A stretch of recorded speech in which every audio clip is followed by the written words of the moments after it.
This is Eddie Hearn, Matchroom Boxing. You're watching Sporting Icons. You don't need to be anywhere else. Now in this video, we're going to be doing a direct comparison between Deontay Wilder and Tyson Fury, the rematch, and of course, Anthony Joshua versus Andy Ruiz Jr., the first time. And there is a reason for it, and I'll explain that in a second. But there are some comparable things in this fight where both of these guys got stopped in round number 7, which I agree with both of the stoppages, by the way, and things went really badly wrong from round number 3 for both of them. So there is a lot of comparable things on this one already. And Deontay Wilder, after Joshua lost, was mocking him. Oh, he's exposed, he's a hype job, he's shown that he's not really about that life, he's been protected all his career, rah. Karma is one hell of a mouthful, right? Because as I said, things went badly wrong from round number 3 for Wilder and gets stopped in round number 7, much like Joshua. Okay, so the reason that I'm doing this one isn't just because I want something to do, not at all. I'm having to do all this off the top of my head, no notes or anything. But it's because a lot of the Wilder fans who can't let go, who keep on making excuses, who just keep on saying certain things just to try and cling on to as much things as they possibly can, salvage as much as they can, because it's inbuilt in them to protect this guy, making excuses. And they say, well, at least Wilder didn't quit, Anthony Joshua did. Now, we'll get to that point at the end of the fight as we go through each and every round. But, of course, before we get there, let's look at a couple of points. Number one, Anthony Joshua took on Andy Ruiz Jr., who was a late replacement for Big Baby Jared Miller, who popped for PEDs. Okay, late replacement. I said before the fight, don't be looking at Andy Ruiz Jr.'s body thinking this is easy work. I've watched Andy Ruiz Jr. for a long time. I've spoken with him several times. This guy has stupidly fast hands and very heavy-handed. He has a history of knocking opponents out cold, okay? Deontay Wilder, he fought a guy, again, rematch, that he already knew. He's already shared the ring with Tyson Fury 12 rounds before. So there is a comparable difference right there. Let's also talk about the fact that Anthony Joshua done what a world champion should do. He travelled abroad. He went outside of his own comfort zone, went to America. Deontay Wilder, yet again, as for all of his title defences, fought in the United States of America, his own country. So he's never actually travelled. So Wilder had the advantage, Joshua did not. Wilder also had the advantage with the referee as well, but you know what, we ain't going to talk about all that.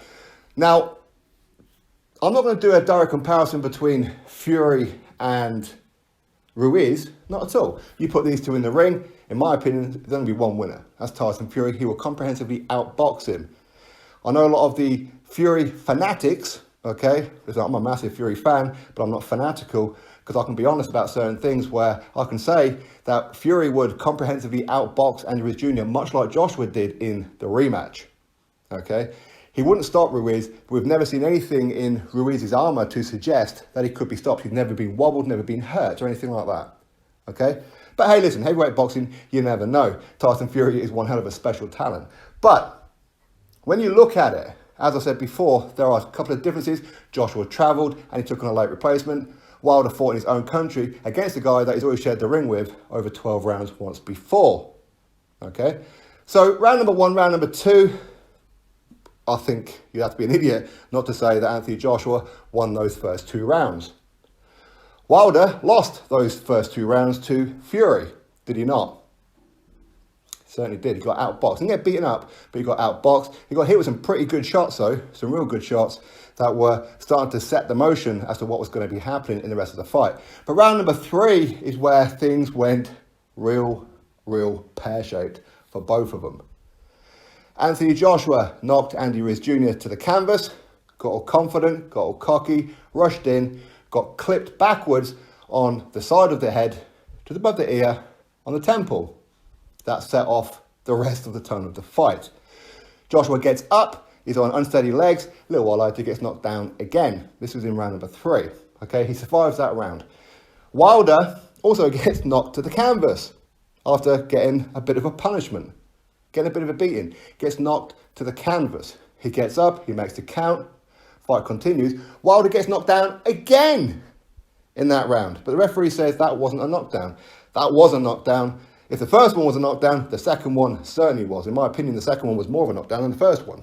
Okay, but officially, Wilder gets knocked down once, but we see him taste the canvas twice in round number 3, just like Joshua did. Difference is Joshua knocked his opponent down. Wilder never knocked his opponent down. Round number 4, Fury comprehensively outboxes and beats up Wilder. In fact, he throws Wilder to the canvas. That wasn't a knockdown, that one, but Wilder was still rolling around and gets ragdolled by Tyson Fury. Round number 4 for Anthony Joshua, he wins that round. He's still on unsteady legs, and you can kind of sense that the writing's on the wall, and he may not win this fight.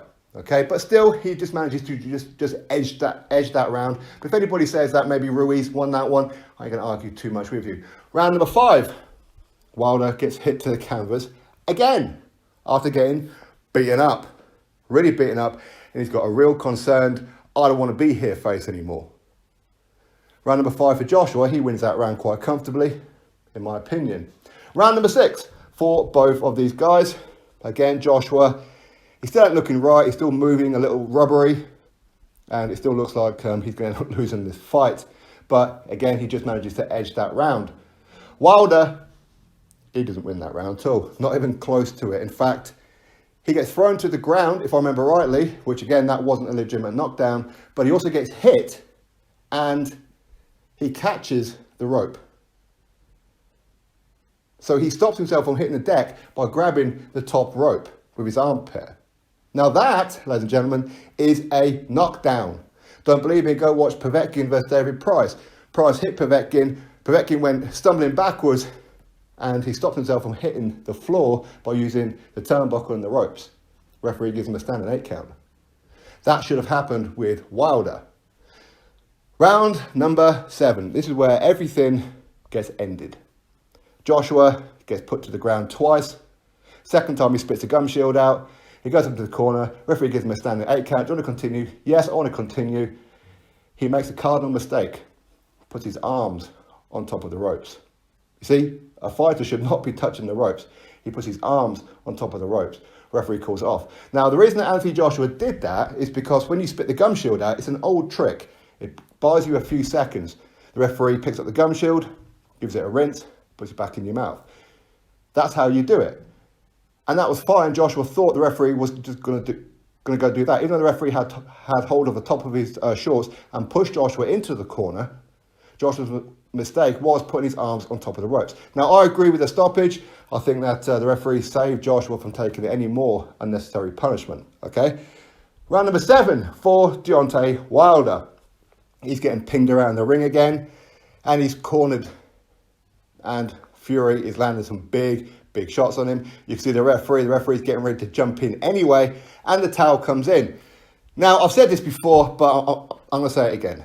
Most fighters, when you hear them talk, we did this, we did that, we won together, we lost together, we're working on this together, we, the team, okay? So when a member of your team throws a towel in, that's we quit. So when you say that Joshua quit, he didn't quit. It was right for the referee to stop the fight, but he didn't quit. Wilder's team threw the towel in. That meant Wilder quit. All right?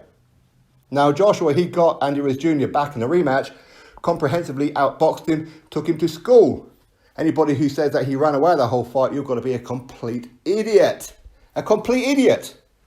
Because if you haven't watched Muhammad Ali fight, go watch him fight. That's how Muhammad Ali fought. But yeah, he's considered the greatest of all time, right? Joshua is considered a coward and a runner. Doesn't make too much sense. Wilder Fury, that was Wilder's second fight, so that was a rematch. Yes, he should have lost the first one, but still, that was the rematch. So Wilder had all the advantages. So when you look at it, who really quit? Who really quit? And as you can see, there's quite a few comparable things between these two fights. Now, Wilder, he will take on Fury for the third fight. Do we really want to see it again? Not really, but I guess we're going to have to. But Joshua moves on. He's going to end up going to fight Pulev and whatever else. But my point is, Wilder fans, stop clinging on. Just say, our guy got beat up. Move on from it. Don't want to hear nothing about no ring walk attire, this, that, and the other. That is complete baloney. Anyway, hopefully you guys can see a lot of the differences and see for yourself that Joshua did not quit, but Team Wilder did. Drop your thoughts below, click thumbs up, subscribe. Catch you all in the next video.